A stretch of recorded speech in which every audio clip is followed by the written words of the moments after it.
Bienvenidos una noche más al Club Vintage, el club de los juegos selectos, el club de los juegos de 5 estrellas, el club de los astros y donde solo esos astros son dignos de ser nombrados e invitados en esta selecta hora de la podcastfera de videojuegos española. Regresamos con un debate bastante interesante sobre géneros pretéritos que tuviesen una relevancia muy importante y que quizás hoy no han sabido adaptarse o sí a los diferentes elementos, a las diferentes tecnologías que tenemos en la actualidad para disfrutar de los videojuegos en los tiempos que corren. Con Cristian Sevilla, mi amigo Kitian, que está por aquí en Retro Alba, ¿cómo estás? Fenomenal. O sea, encantado sobre todo de conocer Albacete porque no lo conocía, he venido y me ha encantado y bueno, y encantado de estar de nuevo en el Club Vintage. Y tenemos también a mi querido amigo y compañero Alejandro Pascual, 3D Juegos. Alex, ¿cómo estás? Hola Tony, pues encantado de participar por primera vez en el Club Vintage y sobre todo con un tema tan interesante como este, que yo creo que nos vamos a pasar bien hablando de ello. Y sobre todo también encantado de estar aquí en Retro Alba por primera vez, que me está encantando la experiencia y espero repetir los próximos años. Sí, hay una apuesta de por medio, parece ser. ¿Hay una apuesta? Sí, hay una apuesta de por medio de si volvemos o no el año que viene. Nos la va a contar nuestro amigo Rafa Martínez, órbita de Endor. Rafa, ¿cómo estás? Estoy, vamos, mejor que en brazos, porque para mí se me cumplen dos cosas que son increíbles, Tony. Una, estar en el Club Vintage, que para mí ha sido uno de los podcasts, bueno, mi podcast de referencia y de cabecera. Esto es para mí casi como jugar en el Real Madrid, es un sueño. O en el español. O en el español. Ya la ha colado. Pero lo segundo además es que lo hacemos en Albacete, que es mi ciudad natal, y en un evento como es Retro Alba, que de verdad a todos los que estéis escuchando el podcast os recomiendo encarecidamente que vengáis. Y la apuesta es ni más ni menos que la hicimos ayer según aterrizaron en Albacete, que yo me aposté una caña a que venían seguro, a que repetían otra vez para el año que viene. Así es que ya veréis en el 2018 si se cumple o no se cumple, me la tienen que pagar. Lo vamos a intentar desde luego. Primero dar las gracias a la organización de Retro Alba. Era la primera vez que veníamos, Cristian. Sí. Pero creo que hemos quedado totalmente anonadados con lo tremenda que es esta feria, lo que se respira en esta feria, Totalmente. el amor por el videojuego que se ve, y es sencillamente increíble y es una experiencia que recomendamos a todos los amigos vintagers que se lo piensen de cara al año que viene de venir a Castilla-La Mancha, una tierra maravillosa que nos ha acogido fantásticamente y esperemos estar a la altura de tanta amabilidad. ¿Por qué hemos decidido hacer un programa debate sobre estos tipos de géneros y estos tipos de juegos? Muy fácil, porque queremos que también vosotros seáis los protagonistas en el programa de hoy. Queremos que nos ayudéis con vuestras opiniones. En el momento que queréis decir algo, por favor, levantad la mano y os pediríamos, eso sí, por favor, que os levantaseis y en cualquiera de los dos micrófonos de la esquina, el que os dé más rabia, Rafa o Cristian, comentéis lo que queréis comentar y seguimos debatiendo, porque resulta que a los amigos de Retro Alba algún sinvergüenza le ha robado el micro de público y queremos que se escuche bien para el programa, así que si queréis participar, por favor, os agradeceríamos muchísimo que os levantaseis y compartieseis con nosotros un ratito hablando de videojuegos. Será un auténtico placer, de veras. O si el que lo ha mandado, que lo devuelva, que también. O que lo devuelva, que también estaría estupendo. Sin más, soy Tony Piedrabuena, es un auténtico placer de nuevo estar con este Club Vintage y espero que no tardemos tanto en hacer el siguiente. Lo vamos a intentar, de veras. Bienvenidos al club y poneos cómodos. ¡Vamos!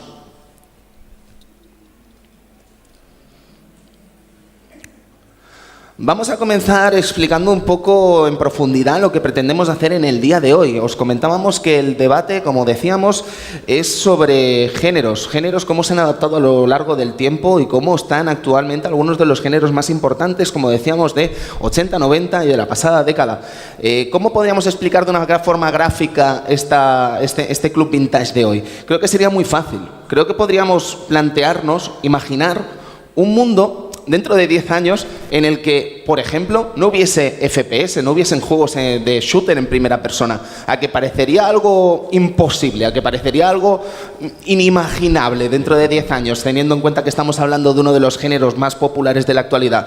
Pues eso es algo que sucedió en su día. Es algo que sucedió, por ejemplo, con géneros como, yo qué sé, el beat 'em up.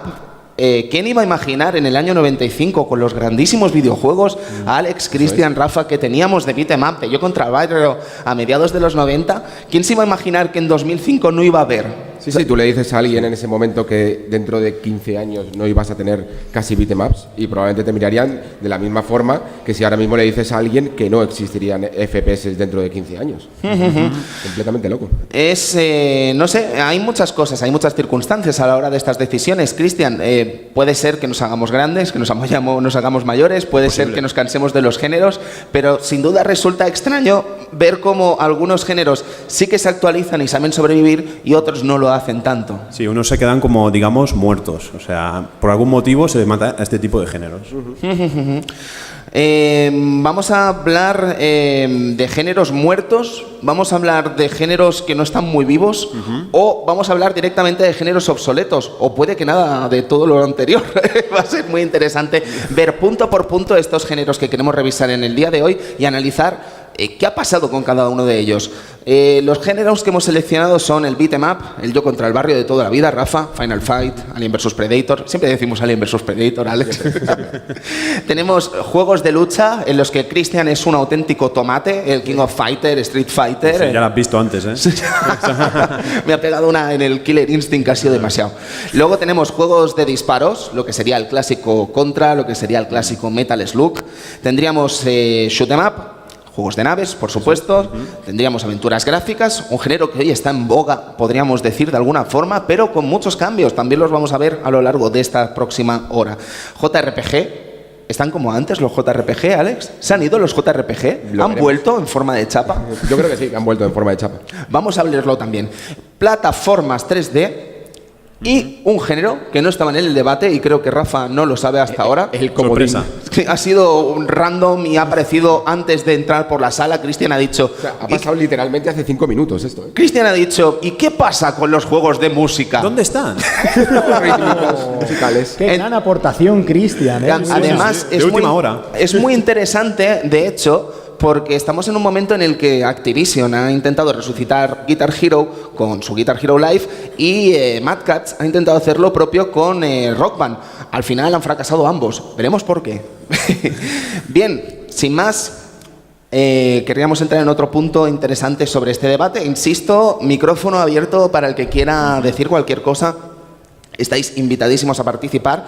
Pero, Alex, comentamos una cosa muy interesante antes de empezar este programa, antes de sentarnos aquí, y es el hecho de que muchos usuarios de alguna forma estamos deseando matar cosas, asesinarlas. Sí, si te das cuenta, fíjate por ejemplo ahora que acaba de salir Nintendo Switch al mercado y lo primero que te viene a la cabeza es decir Wii U está muerta. Sí, sí. Es como que nos encanta matar las cosas, no es solo las compañías las que parece que matan estos tipos de géneros, sino que nosotros como usuarios también nos dedicamos como muchas veces a decir esto está muerto. Dijimos en su momento, en 2008, que el PC estaba muerto y fijaos cómo está el PC a día de hoy. Se empieza a hablar de que las portátiles están muriendo y tenemos una Nintendo Switch que también es portátil, también por el tema de juegos de móviles.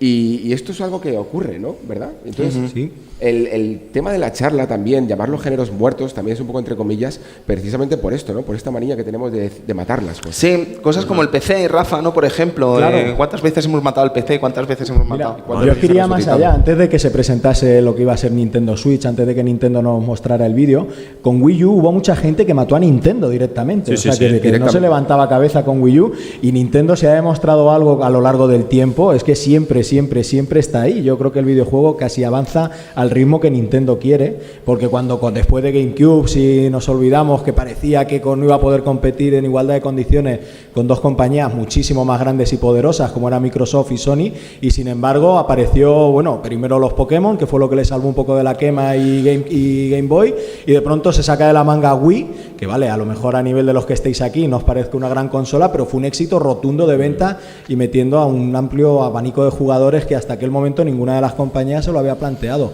Y ahora parecía que iba a pasar lo mismo. Es que yo nunca entiendo por qué la gente quiere matar a Nintendo. No sé qué les habrán hecho. Pero podríamos hablar incluso de las ganas que tiene mucha gente de asesinar géneros, ¿no? Creo que uno de los ejemplos más recientes, no sé si estaréis de acuerdo, puede ser el JRPG. De hecho, hasta el mismo Hajime Tabata, el director de Final Fantasy XV, ha haber reconocido en la GDC de San Francisco recientemente que si Final Fantasy XV no hubiese salido adelante, no hubiese logrado los... Nunca volveríamos a tener un Final Fantasy como... Sí, directamente. Recordamos, Final Fantasy ha logrado vender ya 6 millones de unidades. Bueno, en los primeros días logró los 6 millones de unidades y ha dicho que si no hubiesen alcanzado tal cifra en el estreno, probablemente no tendrían una segunda oportunidad, de hacer de nuevo un Final Fantasy de esta característica. Hablaremos de Final Fantasy XV porque aunque sea un juego reciente, pero creo que es la clave para entender JRPG actual. En este caso, sí. Entonces, matamos consolas, matamos formatos, matamos franquicias. Yo que sé, podemos hablar, por ejemplo, del caso de Street Fighter V, ¿vale? Que nos hemos empeñado en hablar de la muerte de esta franquicia después de lo difícil que fue el estreno del videojuego de Capcom, a pesar de las bondades obvias que tiene. Y creo que en parte esto tiene una relación muy directa con lo que sería el propio debate que tenemos hoy por delante, ¿vale? Y de los diferentes géneros que tenemos hoy por delante. Si os parece bien, vamos a empezar hablando de los beat'em ups. Vamos a empezar hablando, Cristian, del género del yo contra el barrio, un género que en los años 80, finales de los 80 sobre todo, y los años 90, fue un género prácticamente de lujo. Sí, fue un género rentable para la mayoría de los arcades, porque todo el mundo echaba, todos querían jugar al Final Fight, todos querían jugar al Capitán Comando, todo el mundo quería jugar a juegos de beat'em up. Incluso las consolas necesitaban adaptar esos juegos las empresas necesitaban adaptar esos juegos a consola. Sega tuvo que sacar su Streets of Rage para tener ese mercado contento también en consola. No sé, era como un género que parecía que iba a vivir para siempre. Sorprendente sin duda el hecho de encontrarnos con que al final no nos topamos con una revolución de este género al llegar a los polígonos. Quiero decir, tenemos el caso de videojuegos como... Dynamite Deca. Sí, por ejemplo. Bueno, Dynamite Deca creo que es uno de los buenos ejemplos de juego tridimensional de yo contra el barrio. Pero tenemos casos como Fighting Force, por ejemplo. Fighting Force, que además, como bien sabréis, no es leyenda urbana, ni mucho menos. Nació siendo un videojuego que iba a ser un Streets of Rage. Al final acabó mutando a otra cosa, con Eidos y compañía, que acabó siendo muy interesante, pero quizá no se acabó de adaptar a lo que podríamos esperar del género. Creo que la pregunta clave con los beat'em up es saber ¿por qué no se han sabido adaptar a día de hoy? ¿Es por culpa de que a lo mejor el usuario ha cambiado a otro tipo de gustos? ¿O es porque no se han sabido adaptar a las 3D? Que las mecánicas no dan como para, no sé... Yo ahí creo, Alex, que es por el tema del formato. El beat'em up era muy popular por el tema del arcade, eran partidas rápidas. Tú no puedes estar machacando botones durante horas y horas, porque al final te cansas. Y es cierto que el echar la moneda de 5 duros, aguantar lo que pudiera, donde venía a ser el que mejor jugaba, como mucho eran 10 minutos. No sé cuánto se puede tardar en acabar Final Fight, media hora, 35 minutos. Si alguien sacase hoy en día un juego de 35 minutos, lo tenían que crucificar en la puerta del pueblo, vamos. De hecho, eso es un sea bueno síntoma, o malo. Es un síntoma que está ocurriendo ahora, que parece que la experiencia de jugar en casa tiene que ser como de muchas horas, ¿no? Sí. O sea, ¿qué pide la gente? Juegos que duren mucho. ¿Cuántas horas dura esto? Tenemos páginas que miden el tiempo que duran los juegos. Entonces, cuando tú compras una experiencia que te va a durar 45 minutos, pero que vas a repetir muchísimo, no son 45 minutos reales, parece como que no puedes pagar más de, ¿cuánto? ¿10 euros por ella? Y yo creo que sí. Y vamos a ver este patrón repetido en beat'em ups y vamos a verlo en shoot'em ups, cómo estos géneros parece que no se han sabido adaptar precisamente por la duración. ¿Creéis que de alguna forma entonces el final de los arcades tiene una relación directa con lo que sería con el final del beat'em up? Porque hasta cierto punto es verdad que el final del beat'em up coincide de alguna forma con el final de la bonanza de los arcades, ¿no? Sí. Parece que de alguna forma, como decíamos en el caso de Fighting Force, el beat'em up, el yo contra el barrio de toda la vida, no ha sabido adaptarse al formato doméstico que impera hoy. Sí. ¿Sabes? Quizá por eso, por la duración o por lo que más que nada porque el beat'em up también lo que hace es que tiene, durante esos 40 minutos, como hemos dicho, es como muy intenso y muy difícil y está pensado para arcades. El arcade no puede durar más de 3/4 de hora, media hora, porque si no sería económico. Ahora, como las consolas, pues un juego dura 13 horas, como te pegues de hostias 13 horas seguidas, o sea, te vuelven loco. El caso, caballeros, es que, por supuesto, y aunque parezca imposible, sí que hay juegos actuales de beat'em up, ¿vale? Yo creo que uno de los que más han triunfado en los últimos tiempos ha sido, por ejemplo, Castle Crashers, un juego desarrollado por gente... Abrimos el primer melón. Abrimos un melón, ¿vale? Venga, vamos. Reconozco que soy bastante detractor del formato de Castle Crashers. Reconozco, no obstante, también que soy un tío raro, ¿vale? Con este tema, que puede ser que sea un tío raro. Rafa, ¿tú qué crees de Castle Crashers? A mí me parece que es el mejor exponente que tenemos ahora mismo, en mi opinión, ¿no? De beat'em up.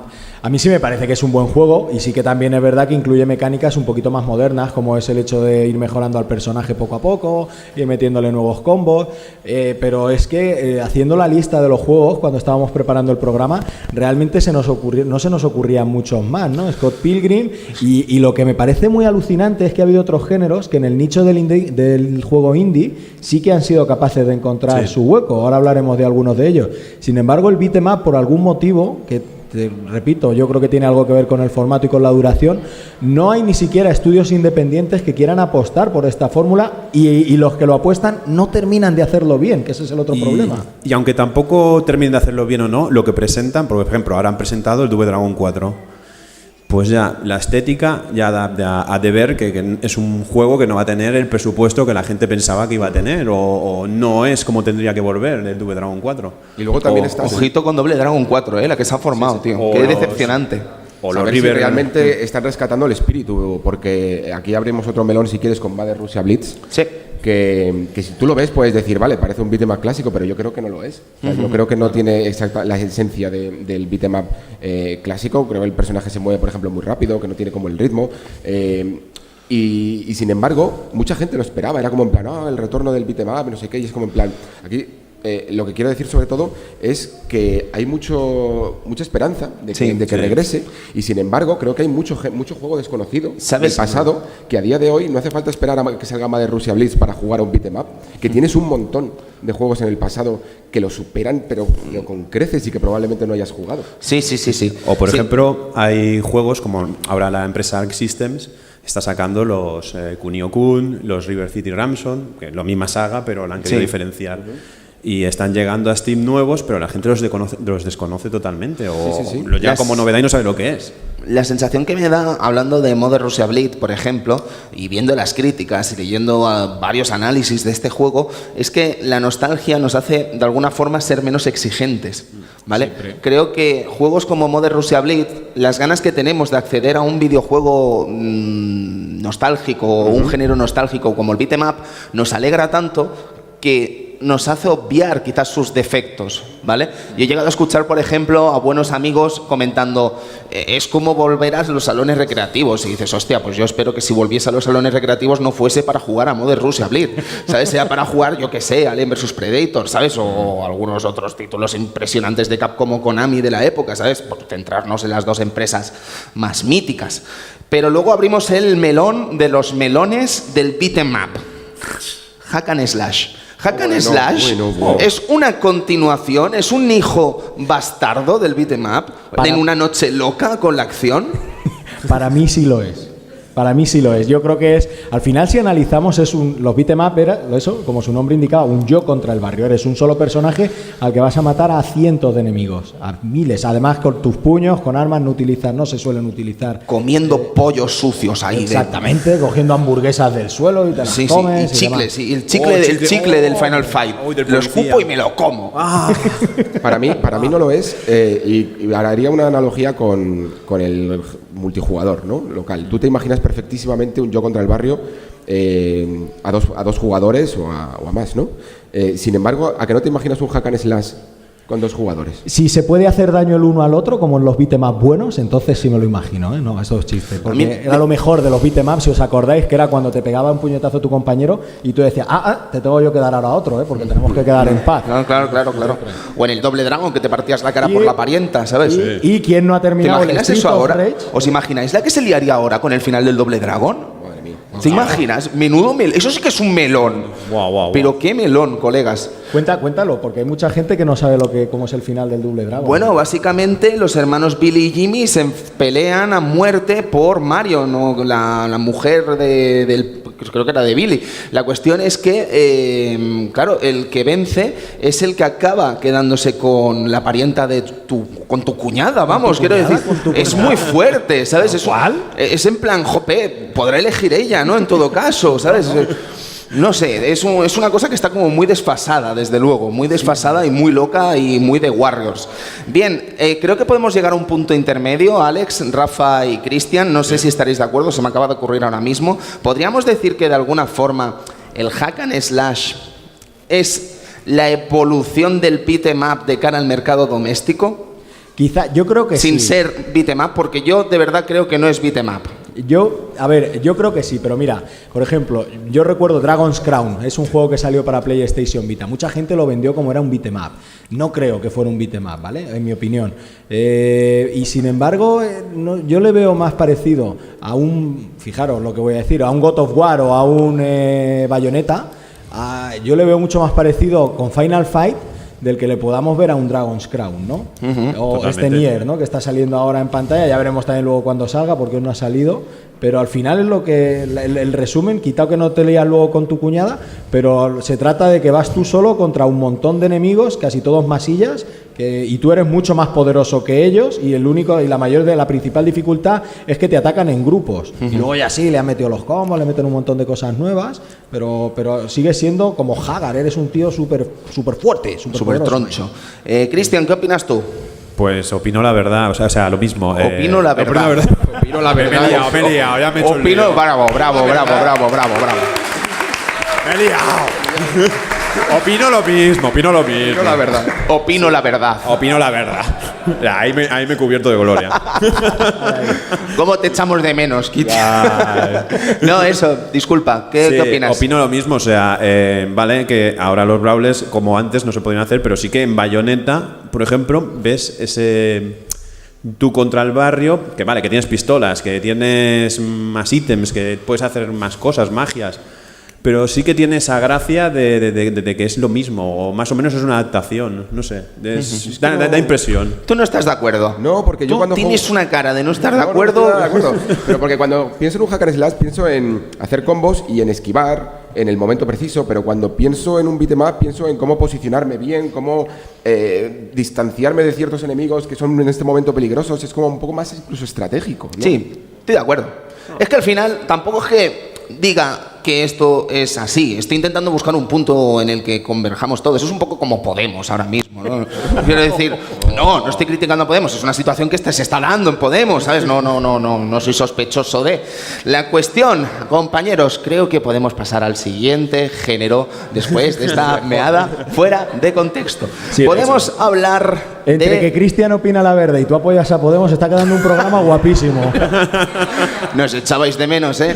Bien, podemos hablar de juegos de lucha si os parece bien. Creo que es un género además que precisamente hablábamos de los beat'em up como un género que a lo mejor... Bueno, esto es otro melón. ¿Los juegos de lucha son beat'em up? Yo estoy totalmente en contra. Yo ya por eso siempre los separo como fighting games. Son juegos de lucha. Los juegos de lucha, ya, pero hay gente que los llama beat'em ups a los juegos de lucha. No, Porque claro, al final tienes que vencerlos a todos, ¿no? Cristian, opina la verdad. Opino la verdad que no. No, pero es una a mí me etiqueta gusta antigua. separarlos entre fighting games y... Pero es que beat'em up en un juego de lucha era una etiqueta obsoleta, antigua. Ahora no, ahora es fighting game. Claro. Sí, vale. Es que vaya debates. El otro día el Alfon, por ejemplo, vamos a hacer un pequeño asterisco, ¿vale? El Alfon decía, ¿por qué los juegos de puzzle se llaman juegos de puzzle si no hay ni una pieza de puzzle? Claro, tiene razón, ¿sabes? Es verdad. Dice, al final, ¿por qué no los llamamos juegos de colores? Y yo creo que Alfon se merece un aplauso también por esto. Gracias, Alfon. Juegos de colores. Juegos de colores, tío. Juegos de colores. O de burbujas, o de, yo qué sé, o de King. rompecabezas. De King robando a otras empresas, tío. Y haciéndolas rentables, ¿sabes? Es así, ¿sabes? Sí, que sí, Tony, yo no voy... Juegos de lucha, Tony. Juegos de lucha, compañeros. Vamos a hablar de juegos de lucha antes de que venga King y nos la líe. O Activision. Total. Fighting Games. Estábamos hablando precisamente, en el caso de los beat'em ups, de juegos que quizá no se habían sabido adaptar o no se habían sabido poner a la altura de los géneros actuales o de los videojuegos actuales y de la tecnología actual. Creo que precisamente la lucha es un género que sí ha sabido hacerlo. Sí. No obstante, hay que revisar que a lo largo de los años, de la década pasada sobre todo, la lucha lo pasó muy, pero que muy mal, verdaderamente mal, en el sentido de, quizá también con el final de lo que hablábamos de las recreativas, el formato o los juegos de lucha no se supieron adaptar a lo que serían las consolas domésticas. Es cuando Capcom saca Street Fighter 4 en el año 2007 en recreativas, que las consolas ya funcionan bien online, ya es accesible el online de una forma fácil y simple, y es cuando los juegos de lucha vuelven a renacer. Sí. Es cuando sale Street Fighter 4, que vuelven un montón de franquicias, vuelven un montón de empresas y se comienzan a hacer de nuevo grandes desarrollos de videojuegos de lucha que no se habían visto en muchos años. Hubo una sequía bestial, Cristian. Sí, pero además hay empresas que se añadieron al carro así por todo lo loco de ¿ha vuelto Mortal Kombat? No, Mortal Kombat ha estado siempre ahí. Pasa que habéis cambiado... Y con qué furullazos, ¿eh? Bueno, sí. Acuérdate, no, Mortal Kombat 5, Mortal Kombat Sí, Deception, que lo llevaban en el título, Mortal Kombat Deception, sí. ¿sabes? Un false friend ahí estupendo. Hasta que no dijeron, hemos vuelto con un... Es cuando ha empezado a tener éxito de nuevo la saga Mortal Kombat, pero siempre han estado ahí. Creo que lo importante, sobre todo en el género de la lucha, es analizar por qué se da esta situación. Porque Street Fighter 4 es un buen juego, pero lo que hizo grande a Street Fighter 4 es el modo online. Porque en los juegos de lucha siempre se tienen que relacionar con partidas locales, o sea, de jugar con amigos. Yo, por ejemplo, no tenía tanta oportunidad y por eso no descubrí hasta tan tarde, hasta casi con el online, fue cuando realmente me empecé a dedicarme a intentar practicar más, ¿no? A mejorar. Y es gracias a ese acceso con el online cuando tiene un renacimiento. Que ahora tendremos también que hablar de si ese renacimiento está un poco ralentizándose o porque ya no está igual que con Street Fighter 4. No, pero sin embargo sí que creo que el género actualmente se ha estabilizado, ¿sabes? Si tenemos una serie de lanzamientos anuales que ya hubiésemos querido hace 10 años, por ejemplo, ¿sabes? Y además de una calidad excelente. Insisto, Street Fighter 5 tuvo un lanzamiento ciertamente polémico, luego a mí me puede gustar muchísimo, puede estar funcionando fantásticamente bien en cuanto a nivel competitivo, pero es obvio que hubo polémica. Pero luego tenemos cosas, por ejemplo, como Guilty Gear Xrd, que puede ser el mejor juego que ha salido en esta generación de lucha. Puede que tengamos Mortal Kombat 10, que es un juego bestial. Killer Instinct, del que nadie se acuerda nunca. Y es una bomba, una auténtica bomba. Tenemos Injustice 2. Déjame que haga un inciso. A Killer Instinct... Haz lo que quieras, Rafa, estás en tu casa. Ya, pero el programa es tuyo. Entonces, ¿os recordáis Killer Instinct? Que cuando salió con ese formato de negocio, en plan de, bueno, vamos a empezar con la primera temporada, te regalamos un personaje, el juego completo ya si lo quieres ir pagando, puedes ir comprando personaje por personaje, le llovieron palos y con el tiempo se ha demostrado que va genial con este género y es mucho mejor que sacar un juego a la mitad por 60 pavos donde no funciona el online porque te llames Capcom. El problema es que Capcom al final se mete en un jardín absolutamente surrealista y convencida en meterse en otro jardín absolutamente surrealista va a hacerlo con Switch, con este Ultra Street Fighter 2 de 40 eurazos, que es un videojuego de hace 10 años, que es el Super Street Fighter 2 HD Remix, que salió en 360 en su día y lo va a vender 27 euros más caro. Pues no sé muy bien por qué, ¿sabes? Porque tiene dos personajes nuevos que no son nuevos, que son el Ryu y el Ken en Violent y en Neville. Tenemos un nuevo editor de colores, Cristian, vas a poder poner a Zangief de color verde como si fuese Hulk, la ilusión de tu vida. Sí, es lo que quería toda la vida. Y vas a tener un modo, Alex, en primera persona de lanzar Hadoukens con el mando de la Switch que haría llorar a un niño de Somalia, ¿sabes? Es una cosa como y que tiene como un retraso increíble, ¿eh? Un retraso que yo he visto a gente hacerlo, irse a comer y todavía no estaba hecho el Hadouken. Pero es que el pavo no le había pegado tampoco. Dices, vaya masillas, tío, son imbéciles perdidos. Bueno, el caso es que... y pueden luchar 2 contra 1. Sí, el Dramatic Battle de toda la vida. Ahí, tal cual. Dramatic Mode. Sí, pero eso tampoco es nuevo. Eso está desde Street Fighter Alpha 1. Desde Fatal Fury 1. ¿Te acuerdas del Street Fighter Alpha 1? Ostras, vaya furullón, también. Sí. Cuidado.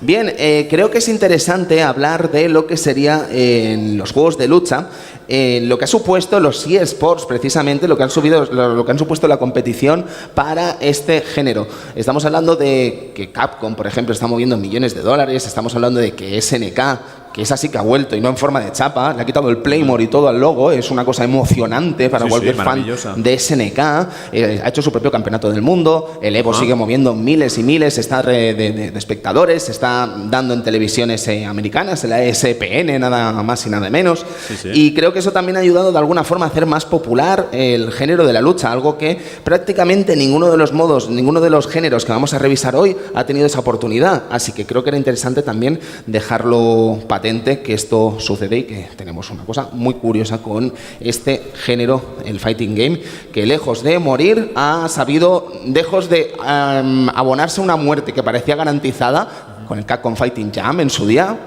Madre mía. Pecata minuta. Se tuvo que esconder el Ono después de eso. Al final ha sabido adaptarse, resucitar y volver a ser un videojuego, una saga, hay un género a la altura de los tiempos que corren y eso es una muy buena noticia. Amigo Rafa, juegos de disparos. Vamos a empezar, si os parece bien, hablando de lo que serían los juegos de disparos, los que serían los Contras, los Metal Slug.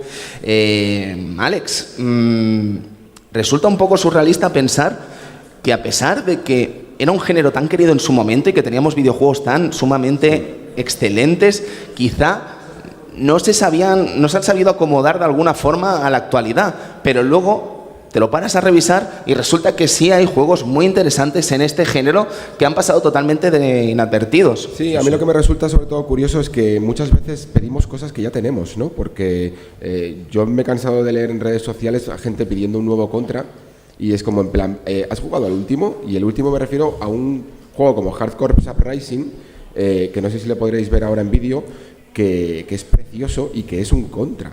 Y salió como hace 5 o 6 años y mucha gente está como pidiendo, claro, Konami, ojalá rescatara franquicias como Gradius o como Contra y es como que lo tienes ahí, lo puedes jugar perfectamente. O sea, hay muchas franquicias que han llegado hasta casi la actualidad, ¿no? Y se han adaptado bastante bien. El hecho de Contra Hard Corps de hecho es la bomba porque estamos hablando de un videojuego desarrollado por los creadores de Guilty Gear, Art System Works, que plasmó todo maravilloso unido con 3D. Sí, plasmó todas las grandezas de este estudio y acabó creando un videojuego increíble.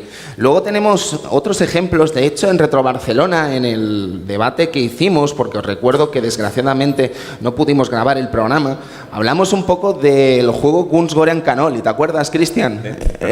Guns Gorean Cannoli, un juego de disparos, de hecho, en perspectiva bidimensional. Lo podéis jugar en PlayStation 4, lo podéis jugar en Xbox One y lo podéis jugar en PC. Y el caso es que este título es un shooter, un juego de disparos de toda la vida, en el que llevamos a una especie de mafiosos luchando con zombies y tal, ¿vale? Este juego tuvo muy buenas críticas, Alex, Rafa y Cristian, pero resultó que acabó siendo, a mi parecer, bastante decepcionante. Estamos hablando de un juego de disparos en el que, por ejemplo, no podías dirigir el arma hacia arriba ni hacia abajo y en el que además había recarga. Quiero decir, yo no soy desarrollador de videojuegos, yo al final soy periodista. No puedo ponerme al nivel de desarrollador, ¿sabes? Creo que tampoco sería justo. Pero lo que no puedo llegar a comprender es qué aporta a un videojuego de disparos de este tipo de género el tener recarga. Es que no tiene sentido. No tiene ningún tipo de sentido, no tiene ningún tipo de bonificación interesante, ¿no? Dentro del propio videojuego. Es que lo haces más realista. Pero es que no tiene sentido, Rafa, ¿sabes? Es que no te lo paras a pensar, no tiene ni pie ni cabeza. Dice, ¿por qué no puedo disparar hacia arriba? Dice, a lo mejor no es realista, pero ¿y qué más me da? ¿Sabes? Pero en las guerras no va un tío corriendo con una pistola en cada brazo disparándole a todo lo que se mueve. Parece ser un que no. lanzallamas del cielo. Parece ser que no. Pero por ejemplo, por otro lado, tienes el caso del Broforce. Es un juego que te permite destrozar el escenario a base de tiros y lo rompes todo. Y todo lo que hay en el escenario, todas las plataformas, las destrozas. Y hay veces que te pasas tanto que no puedes seguir porque lo has roto todo. Eso también es un buen ejemplo, es una buena idea adaptada de lo que es un run and gun. Aquí además yo creo que ya podemos meter dentro de este género la variable de la dificultad, ¿no? Porque estos juegos eran realmente difíciles. Sí. Y yo creo que una de las razones por las que a lo mejor, más que no ha sabido adaptado, es que la gente no ha aceptado, la mayoría de jugadores, cuando el mercado ha ido creciendo, que estos juegos tienen que ser difíciles. Y es como que se han ido abandonando porque eran como demasiado difíciles. ¿De acuerdo? ¿Os acordáis de los contras de PlayStation 2 en su día? Wow. Es que eran letales. Letales. Sí. La gran Konami de PlayStation 2, o sea, que todavía se atrevía con estos géneros suyos, estas franquicias tan suyas, y incluso fallando, ¿no? Con el caso de Castlevania, por ejemplo, Castlevania Lament of Innocence, me viene a la cabeza. Pero en el caso de Contra dieron en el clavo, pero te quiero decir que Soldier y el Neo Contra son incluso fallando eran valientes, ¿sabes? Konami era valiente en su día y eso nunca se lo podrás echar en cara. Nunca. Y es una pena. Puede ser también que es una cosa que quizá todos estos géneros, está claro que cuando tú puedas sacar un Contra no vayas a vender 5 millones de copias, es imposible, y más sobre todo si le metes una dificultad elevada, que yo tampoco tengo, porque parece que la industria, cuando hablas con los desarrolladores, te dice, no, es que la gente, el público no quiere juegos difíciles. Bueno, pues ahí tienes la saga Souls, o sea, el público no es tonto. Pero si quieres sacar este tipo de juegos, sí puedes tener tu nicho y hacer un presupuesto y decir, oye, no voy a vender 5 millones, pero puede ser que venda 500.000 copias entre, por ejemplo, Japón y el resto de mercado. Con eso ajustamos un presupuesto, no hace falta que nos gastemos 50 millones de dólares en desarrollarlo, y ahí tenemos el juego para el que lo quiera jugar, que al final puede ser también con una rentabilidad importante. Es como si en el cine todo tuvieran que ser superproducciones, y no, puedes hacer una cinta independiente gastándote poco dinero y, oye, la rentabilidad va acorde a lo que has invertido. Sí, por supuesto. El caso es que sí que podríamos, no sé si estaremos de acuerdo, sé que, por supuesto, como decías, Alex, no las buscamos, estas cosas que podríamos buscar, quiero decir, estos juegos que demandamos y que existen, pero no sé por qué no los encontramos o no son tan mediáticos o lo que sea, pero ¿creéis que podríamos considerar que lo que sería el juego de disparo de toda la vida, el shoot and run, no se ha acomodado a la actualidad, Cristian? Hostia, pues vaya pregunta. Pues yo creo que no se acomoda a la realidad, pero hay pequeñas dosis de que van llegando, que son buenos productos, pero es un género que me parece a mí que está un poco ya muerto. Estábamos hablando. Muerto. Alejandro Pascual, con esa carita de ángel con barba que tienes, ¿qué me cuentas? Nada, yo creo que es difícil, igual que el género que vamos a hablar a continuación, que es el shooter que estáis viendo, son géneros... Tranquilo, ahora mismo te pongo un vídeo de otro género, no te preocupes. Estás viendo mis juegos favoritos, creo que es un género que incluso antes decía Rafa sobre Dark Souls, que parece que nos gusta la dificultad, pero no nos gusta tanto como creemos. Nos gusta sentirnos que hacemos cosas muy complicadas. Dark Souls es muy recompensante en ese sentido, pero estas cosas son muy hardcore, ¿vale? O sea, estamos hablando de juegos como Contra, en el que había un infierno de balas y como te dieron una vez te reventaba y no tenías una hoguera que te llevaba tu avance, no, es que tenías que volver a empezar, ¿sabes? Y yo creo que ese castigo es muchísimo más hardcore de lo que pensamos y que ha sido una parte de que no sean géneros mayoritarios a día de hoy. Pero se puede adaptar, puedes poner tu barra de vida, o sea, se pueden hacer pero entonces una serie de modificaciones. Haces concesiones que muchos puristas creo que sería lo primero que señalarían. Amigo Rafa, por favor, vente un momento, hombre, vente. Un aplauso para el Rafa de Rejugando. Perdona, Rafa, cuéntanos. El otro día estaba Rise and Shine, se llama, ¿verdad? Sí, el español. De Super que ha hecho Mega un Team. juego en plan Metal Slug, por hacer un resumen, que no tengo nada de voz, tío. O sea, han intentado adaptar un formato que funcionaba espectacular, pero los usuarios o nosotros nos quejamos de que dura poco, de que es difícil, o sea, sale a precio reducido y nos quejamos de que valga 25 euros, porque el juego dura 4 horas o 3 horas o 2 horas si tiene mucha habilidad. Al final, la gente quiere pagar poco dinero, digamos el dinero de un indie, 7, 8, 10 euros, por un juego como Contra Hard Corps. Y eso, pues raramente es fácil. No se puede desarrollar un juego, digo yo, desde mi perspectiva. A mí me gustan mucho los run and gun, los shot and gun y tal, y no se puede porque Rise and Shine, hombre, en ventas sabréis vosotros más de esto, que estáis más en el mundo de las ventas y tal, pero no habrá vendido seguramente lo que esperaban, porque las críticas han sido bestiales, incluso en las notas, ¿no? En los análisis. Es que dura poco, es que el gran pero es su duración. Los juegos, como habéis dicho, Contra, que duraban 3 horas, 4 horas, siendo hábil. Entonces, queremos, y cuando lo tenemos, tampoco lo podemos disfrutar porque somos pijillos, ¿no? Por así decirlo. Pero no, eso es lo que se estaba diciendo desde ahí, de claro, mi boca. es que al final era difícil entender todo eso desde ahí, jope, ¿sabes? Era como, Rafa, macho. Rafa, muchas gracias. Es un apunte, Pero ahí me es un gustaría apunte muy añadir, es interesante. que el problema está también, yo aquí sí que os voy a echar un patatón aquí en gordo bien encima, porque no todos los juegos son para todo el mundo. Y lo que estamos viendo es que la prensa, muchas veces... Vaya palo se va a critica- ganar este imbécil. Somos dos, ¿eh? Somos dos. Sí, algunos periodistas, ¿vale? Bueno, Se ya quieren- empezamos. Espera, me voy a Algunos agarrar. periodistas. No, pero cuando tú estás poniendo, tienes que ser consecuente con lo que estás escribiendo. Ese juego no es para ti. Si a ti lo que te gusta es ponerte un juego que te dure 187 horas, sacar todos los secretos, este juego no es para ti. Pero hay gente a la que le gusta jugar ese juego y ese juego va para él. Y la dificultad no le importa que sea, que asuste. La duración no le importa que dure poco. Porque sí que es verdad que dice, bueno, Super Protector de Super Nintendo duraba poco. Hostia, duraba poco cuando te lo picabas, que te podías tirar meses hasta que te aprendías el jueguecito, ¿eh? Estoy de acuerdo. ¿Y la crítica a la prensa es? No, es broma. Que no podéis, Lo he entendido, lo he que tenéis entendido. que ser conscientes a la hora de criticar y de poner las notas y de exponer los puntos negativos, Pero- que son características, no son cosas negativas que un juego dure poco, es una característica, Lo no entiendo. tiene por qué ser negativo. La cuestión, Rafa, en mi caso, y seguramente en el de Alex también, yo qué sé, ahora mismo a mí me pasan un Dynasty Warriors y digo que ese juego no es para mí, ¿sabes? Porque a mí ese género no estoy adecuado, no estoy capacitado para analizarlo. Y cuando me ha tocado uno ha sido como, madre mía, otra vez no, por favor, ¿sabes? Y al final lo intento hacer lo mejor posible, pero es que llega un momento que... No. Pero Pero mira, normalmente, lo que te quiero decir es que hay un trabajo ahí detrás de gestión por parte de los periodistas en lo que tenemos que ser honestos con nosotros mismos, ¿sabes? El Alex no va a analizar, yo qué sé, Dora la Exploradora, porque no le pega nada al Alex analizar Dora la Exploradora, ¿sabes? Y seguramente si a mí me pasase en The Witcher 3, me sentiría muy halagado por analizar un videojuego, hablando de en concreto de un ejemplo que puedo poner con Alex, me sentiría muy halagado, pero no aceptaría jamás ese análisis, porque creo que no estoy a la altura, es para Alex. Pero es que ese es un debate de O para Álvaro, en este caso, lo de la duración, que no solo viene de la prensa, porque Es que ha pegado el palo del tío y se iba a escapar. que quieren como amortizar.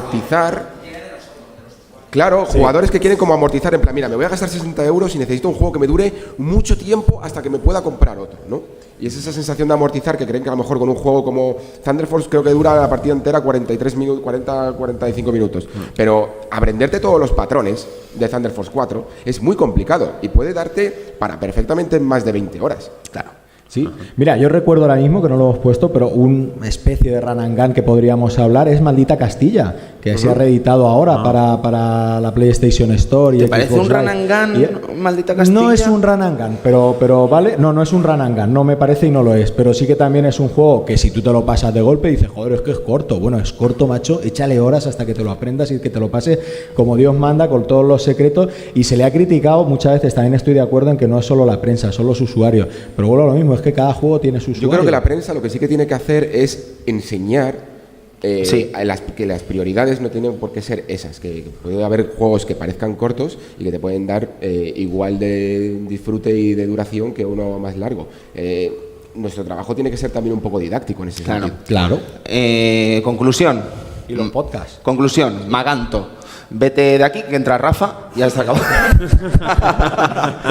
No, Cambiamos Rafa por Rafa. Rafa por Rafa. Lesionado, Benzema. No, vamos a seguir con otro tema, si os parece bien. Vamos a seguir con shoot 'em ups. Precisamente estamos viendo aquí un Thunder Force increíble. Y creo que es un género bastante curioso, Alex, si nos paramos a entender lo que está pasando en los tiempos actuales con este género. Es que Shoot 'em Up yo creo que recoge todos los problemas que hemos nombrado hasta ahora, duración, juegos como muy difíciles, que al final hacen que mucha gente le eche como para atrás. O sea, lo que ven aquí los infiernos de balas, esto no es un bullet hell, por ejemplo, pero son juegos que me echan muchísimo para atrás entrar. Pero una vez que entras, creo que es cuando realmente te cautivan. ¿Qué está ocurriendo con el shoot 'em up? Además, una cosa muy curiosa, que es un género de nicho que digamos que puede estar entre comillas muerto y que se está rescatando mucho en una plataforma que casi nunca ha tenido exponentes de shoot 'em ups, que es el PC. En PC teníamos solo juegos como Raptor, Call of Shadows y Xenon 2. Hostia, el Xenon 2, tío, tenía un temazo. Nos gustaba mucho en el Club Vintage. Y de la película esa, ¿no? De todas las sagas clásicas como Gradius, como Thunder Force que hemos visto antes, como R-Type, realmente la única que sobrevive es la que estáis viendo ahora mismo, que es este Darius Burst Chronicle Saviors, que está ahora mismo para PlayStation 4, Vita y PC, me parece. Sí, con unas también. versiones además que adaptan el arcade perfectísimamente. Si tienes un monitor ultra panorámico, tienes posibilidad de poner varios monitores, eso se ve increíble. ¿Lo has llegado a ver, Alex, en este lo he llegado modo a de ver juego? y es impresionante. Era una pregunta retórica, sabía que sí, pero creo No, es increíble, es como se debe jugar. La cosa es que esta es la única franquicia de estas grandes que tenemos, Darius, y todos los juegos que están saliendo, pues o son reversiones, por ejemplo, de Cave, que los está llevando a PC, o son incluso juegos, lo está levantando la propia industria independiente, con géneros que rescatan ideas de estos grandes juegos. Es una cosa muy curiosa también, Alex. De hecho, lo comentábamos en un checkpoint que está por salir de 3D Juegos. Estoy aquí metiendo la publicidad random. Es curiosa la situación que está viviendo, por ejemplo, Xbox One en la actualidad, hablando de juegos de actualidad. Prácticamente lo japonés brilla por su ausencia. Sabéis que un montón de los importantes lanzamientos japoneses que han salido en los últimos meses son casi exclusivos de PlayStation 4 o han salido también en PC, pero no han salido en Xbox One. Podemos hablar de Nier Automata, podemos hablar de Nioh. Exclusivos, ¿no? First party. Sí. O sea, es como una cosa muy extraña en realidad, ¿no? No tendría por qué suceder, pero ha sucedido y es así. Last Guardian, que ese sí que es exclusivo. ¿Dónde quiero ir a parar exactamente? Si nos fijamos en Xbox 360, es muy curioso que recibiese un montón de shooters en su día, pero un montón, Alex. Funcionara como funcionara en Japón, Xbox 360 hizo muy bien el centrarse en intentar apoyar a la industria japonesa y preocuparse por ella, que es algo que ahora va a estar corrigiendo Xbox One también. Bueno, veremos, Pero- porque esa corrección puede tardar, ¿eh? Pero por otro lado, aquí está el tema. ¿Por qué Cave solo trabajaba para Xbox 360, para Microsoft? ¿Por qué no sacó ningún título en Play 3? O no sé si llegó a sacar alguno, pero era Sí, como es en cierto, exclusivo. sacó Dodonpachi Resurrection, Todo lo sacó allí. Dead Smiles, que son juegos que ahora están saliendo Sí, también en sí. PC. Y sí que es verdad que se metió con 360 y nunca se metió con PlayStation, la verdad. Es una cosa muy extraña porque además es la empresa que hoy por hoy es la que tiene más poder en los shoot 'em ups, Sí, es la que más ha sobrevivido. que son todos bullet hell, pero bueno, eso ya en géneros. Alex, ¿tú crees que la calidad de los juegos actuales de shooters, de los shoot 'em up, está a la altura de los juegos pretéritos? ¿Crees que ha mejorado? ¿Crees que es diferente? ¿Crees que...? Creo que los juegos independientes están haciendo un gran trabajo, pero evidentemente es difícil estar a la altura de juegos como Gradius 5, Darius Burst, Thunder Force 4, porque es que son joyas que son muy, muy repetibles. Se le llamaban incluso a una gama europea de shoot 'em ups Eurosmooths, Anda. y hay algunos ejemplos como Soldier X, que está en PlayStation 3 y PlayStation Vita, que está bastante bien, pero sí que es cierto que a lo mejor ese frenetismo que tenían estos juegos, esa manera de hacer patrones y de estar bien posicionado en la pantalla, es algo japonés que tenían, ¿sabes? Y que se ha perdido muchísimo. Qué pena. O que, bueno, que haya nuevas variantes, ¿no? También. Está bien que haya variantes y están intentando mejorar el género, bueno, mejorarlo, hacerlo variado con nuevas mecánicas como de teletransporte, cosas así he visto últimamente, pero sí que es cierto que a lo mejor esa esencia incluso se ha perdido de no practicarla, Claro. ¿sabes? Del propio hecho de no practicarla. Es muy interesante. Amigo Rafa, ¿te congratula este género? A mí reconozco que este juego requiere algo que requiere dos cosas que yo no tengo. Una es paciencia y la otra es memoria, ¿vale? Y yo, mi memoria se quedó creo que en 8º de GB, ya nunca más pude memorizar salvo mi nombre y poco más. Y la paciencia la verdad es que tampoco tengo mucha más allá. Entonces, aunque me encantaría poder jugar a estos géneros, porque me parece una maravilla de verdad, o sea, yo estoy viendo ahora el vídeo, me hipnotiza la forma que tienen de presentarnos a los enemigos, pero volvemos a lo mismo. Yo sé que son un tipo de juegos que no son para mí. Es curioso, no sé si habéis visto el programa de Cárdenas últimamente, el de Televisión Española. ¿Sabes? A lo mejor sería un buen momento para ponerse a hacerse preguntas en plan Cárdenas, ¿sabes? Pero las balas de los Danmaku son rosa, ¿no? ¿Por qué? Las balas son rojas. Son rosas, ¿no? ¿Por qué? ¿Es por la mujer?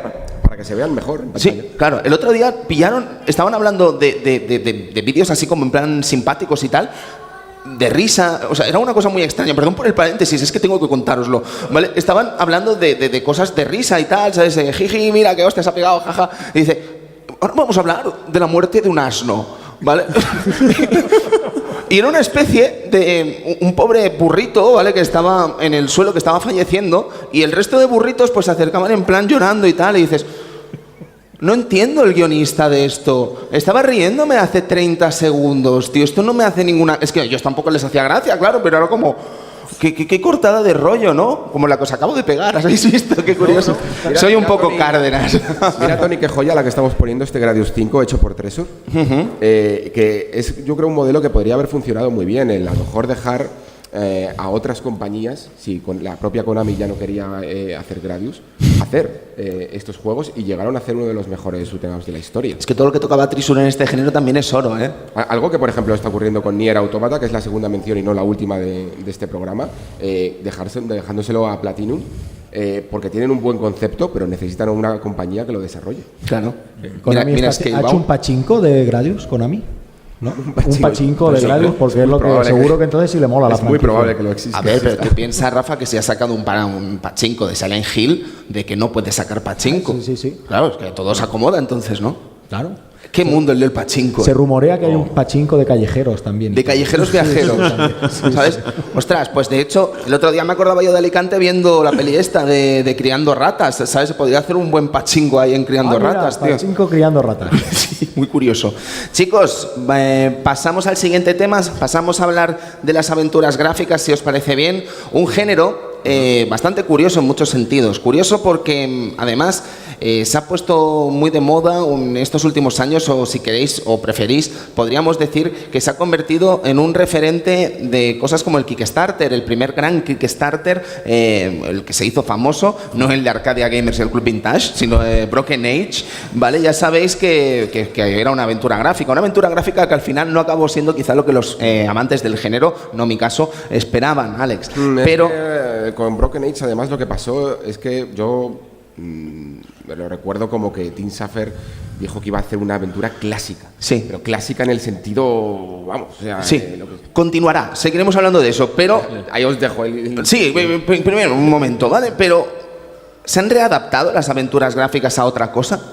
Quiero decir, cosas como las de Telltale, que mucha gente, yo he escuchado a muchos hablar de ello como aventuras gráficas. ¿Podemos considerar una aventura gráfica, por ejemplo, Heavy Rain, o yo qué sé, o Batman de Telltale, por Es ejemplo? que esto es un debate casi etimológico de la propia palabra aventura gráfica, con qué lo relacionas tú. Yo lo relaciono con un juego que tiene una base narrativa y que a la vez tiene puzzles, tiene rompecabezas o situaciones que tienes que resolver pensando, ¿no? Uh-huh. Y la diferencia de un Gabriel Knight, como estamos viendo aquí, en el que tenías puzzles muy complicados, es que las aventuras modernas, que yo no las llamo gráficas, las llamo modernas o cinematográficas o, no sé, visuales, algo así, es que han eliminado el componente de puzzle para centrarse puramente en la narrativa.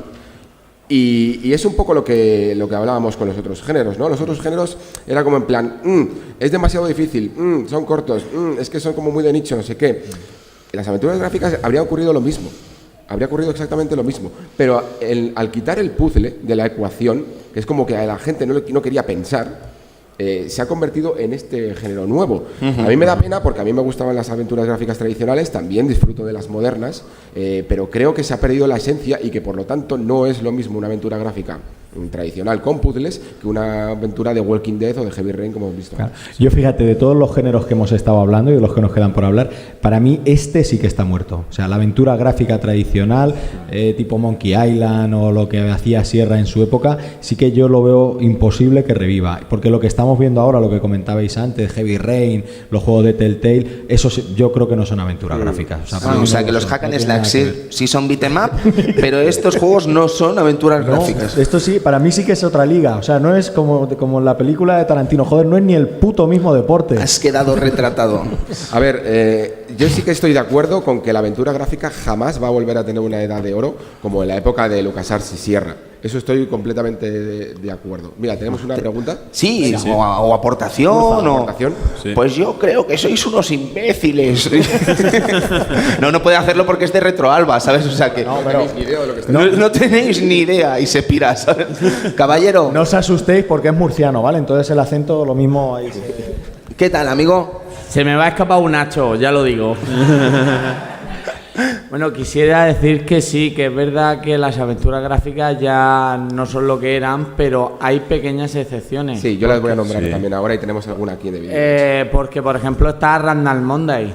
Randall Monday han querido volver a lo antiguo. Si bien es cierto que no tiene la magia de antaño.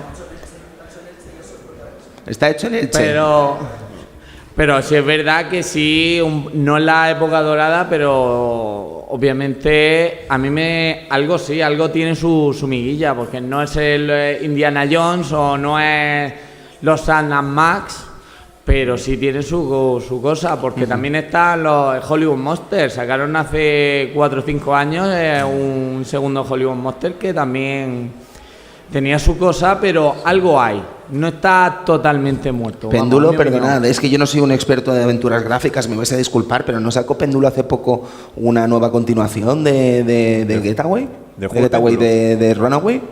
De Runaway ahora mismo no estoy seguro. Yo sé que de Hollywood Monsters sacaron como una segunda parte. Sí. Ajá. Alex, ¿qué nos querías comentar? No, pues eso, que precisamente creo que no va a poder tener una edad de oro en el sentido económico de la época dorada de LucasArts y Sierra, pero sí que tenemos juegos como este Techno Babylon o Randall's Monday que has mencionado, tenemos Gemini Rue, incluso tenemos juegos como mucho más desconocidos que la gente que realmente nos gusta estas aventuras gráficas más en 2D, pixel art, como Quest for Infamy, que rescatan mecánicas de géneros, o sea, de juegos como Quest for Glory de Sierra, muy importantes y muy interesantes, que pasan desapercibido para el gran público, pero que hacen que el género nunca muera. Sí. Y eso yo creo que es muy interesante, que sobre todo que los géneros siempre se mantengan, aunque sea en base a desarrollos independientes, que por el amor que tienen a estos géneros, los resucitan. Hay incluso reversiones de juegos antiguos de Sierra, de la época que estaban en gráficos EGA, por ejemplo, sí. y que las tienes gratis, como King Quest 1, 2 y 3. Pero luego tampoco, por ejemplo, salió el Kickstarter de la remasterización de Larry. Y bueno, salió sí. y no se volvió a hablar más. Sí. Son como géneros, también tienes, por ejemplo, sagas como las de Deponia, que están ahí, la gente... Es muy nicho, sí. Sí, es como un nicho también, se ha convertido también un poco en nicho. Ahora lo mainstream es jugar a los juegos de... Telltale. Claro, eso, pero sí, porque... de Telltale, sí. Es lo que decía de los puzzles, ¿no? Que al quitar el puzzle de la ecuación lo haces como menos aburrido. Claro. A mí no me aburre porque a mí me interesa pensar en este tipo de juegos, pero la gente lo que quiere es solo la emoción. Y que pasen cosas y que simplemente elijas el diálogo para que varíe un poco la narrativa. Y más accesibles, al final lo que yo creo es que se hace más accesible. Fíjate que yo hay una cosa que me sorprende, porque si hay una plataforma pensada prácticamente para las aventuras gráficas son las tablets. Sí. Que antes muchas. Se utilizaba y dices, bueno, es que en una tablet el point and click famoso es que funcionaría perfecto, pero sin embargo no estamos viendo las que estén triunfando, lo que hablamos de la manera clásica. Pero yo, por ejemplo, lo siento, Tony, tengo que volver a decirlo, pero a mí sí que los juegos de Telltale es que no me parecen aventuras gráficas. No, si yo era por burchar, Rafa, quiero decir, no... Era por pintarme la cara. Sí, era por pintarte la cara, no nada más. Caballero, ¿alguna cosita más? Después de las palabras de Paz, de Rafa. Pues sí, estoy totalmente de acuerdo de que se está perdiendo un poco lo que es la aventura gráfica. No totalmente, pero yo creo que se está perdiendo porque a la gente no le gusta pensar. No le gusta calentarse el tarro. No les gusta quedarse bloqueados y no poder avanzar. Y entonces, pues yo creo que es ir para atrás, porque precisamente un juego que te hacía pensar, yo creo que era productivo, porque te hacía fomentaba la inteligencia. Yo creo que era bueno para la inteligencia. Y con ello se ha perdido esa sensación de recompensa cuando resuelves el puzzle, cuando dices, con esto se hace. Sí, yo me acuerdo de pensar mucho cuando tuve que utilizar el mono para sacar en la cascada para girar la rueda. Que dije, me cago en la puta. Monkey Island 2 estás hablando. Monkey Island 2. Madre mía, que además eso era un puzzle que usaba el lenguaje inglés, porque llave inglesa es Monkey Wrench. y que nosotros no teníamos, yo era pequeño, no tenía ni idea de por qué había que usar un mono. Pues mira, no había caído pero nunca, no había caído nunca. ¿Te convalidaban hasta segundo de derecho si te pasabas el Monkey Island? Es que estáis hablando de que te hacía más inteligente. Bueno, yo creo que era un género y tampoco el hecho de jugarlo. Yo he sido siempre malísimo a las aventuras gráficas. A lo mejor estoy defendiendo mi estupidez, pero que el simple hecho de no creo que sea un género que ni que sea para gente más inteligente, ni que mucho menos te haga más listo el pasar una aventura gráfica. Hombre, no es que te haga exactamente más inteligente, yo creo, pero yo creo que fomentaba lo que es la agilidad mental, es lo que yo Eso me es. refería. Puede Agilidad ser. mental. Puede ser. Así de imbécil he salido. Caballero, muchas gracias. Y muchas gracias por el trabajo desde la organización de Retroalba, que está siendo increíble. Gracias. Alex, me gustaría, bueno, y Rafa y Cristian, cosas como lo que estamos viendo ahora, The Day of the Tentacle HD, este remaster, creo que son muy positivas, ¿no? Al final, para lo que sería el género. ¿Creéis que ha servido para que gente redescubra este clásico de Lucas? Sí, yo creo que sí. Además es que el estilo artístico de justo Day of the Tentacle o el próximo que va a salir, que es Full Throttle, casa muy bien con los estándares actuales. Yo creo que es muy llamativo para la gente de ahora. A mí incluso lo sigo jugando en la versión clásica porque esa pixelación que tenía este estilo cartoon del juego me sigue encantando. No me gusta tan suavecito como lo han hecho, pero entiendo que a la gente le parezca mucho más atractivo. Y si con ello conseguimos que más gente descubra el juego y a lo mejor a través de esto retrotraerse un poco más a otros clásicos que no han tenido reversión, esto es algo que ganamos, ¿no? Lo que sí que te puedo decir de la única casi aventura gráfica de verdad que he jugado en mi vida, porque quiero decir que he jugado cosas de Telltale y tal, pero como Rafa dice que no, pues es que no. El Monkey Island de móviles, yo prefería jugarlo en el clásico, y no porque yo conociese el clásico, es que los dibujos de la versión nueva de Monkey Island son muy feos. Las del 1. Eso fue Las del un 2 elefante, también. ¿Perdona, Cristian? Del 1. Sí, la versión HD que salió en El 1 móviles. porque la 2 es decente. ¿Perdón? Nada, que la 2 es decente. Nada. Ay, disculpa, es que no te escuchabas. Vale, perdón. Es decente la versión, pero creo que ese estilo de Sí. dibujo 2D que tenía antes era mucho más atractivo. Es que yo creo que las aventuras gráficas son para románticos. Explícanos tu teoría. Sí, porque yo creo que Agárrense. lo que se consume ahora es juegos como Life is Strange, como el que acabamos de ver antes de Heavy Rain. Y los nostálgicos queremos aventuras gráficas pixeladas.